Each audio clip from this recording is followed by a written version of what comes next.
संक्रांती दिवशी अगोदर सकाळी पुरणपोळीचा स्वयंपाक करून घेतला. आज आता नाश्ता बनवला नव्हता, डायरेक्ट स्वयंपाक करून घेतला आणि जेवायलाच दिलं होतं. तर पुरणपोळी केली की कसं त्याच्यासोबत कुरवडी आणि भजी पण करायला लागतात, तर तेही बनवले होते. आमटी केलेली होती, भात आणि गुळवणी दूध तूप पोळी असं पण आमच्याकडे आवडतं खायला. तर सगळं ताट वाढून घेतलं आणि देवाला पण नैवेद्य दाखवून घेतला. आता अगोदर स्वयंपाकावरून नंतर मी देवपूजा केली होती. तर पुरणपोळी अशा छान अशा टम्म फुगल्या होत्या बघा, छान झाल्या होत्या पुरणपोळी पण.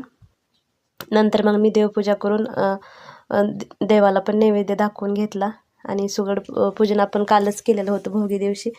तर तिथंही नैवेद्य दाखवून घेतला आणि जी काही जायची तयारी करायची होती तर ते सर्व तयारी करून घेतली होती. आणि नंतर आज तर संक्रांत आहे तरी उंबरट्याला पण हळदीचं लेपन वगैरे केलं होतं, तुळशीची पूजा करून घेतली होती, पण ते काही शूट करायचं राहून गेलं होतं. आणि नंतर मग तयार होऊन आम्ही ववसण्यासाठी गेलो होतो.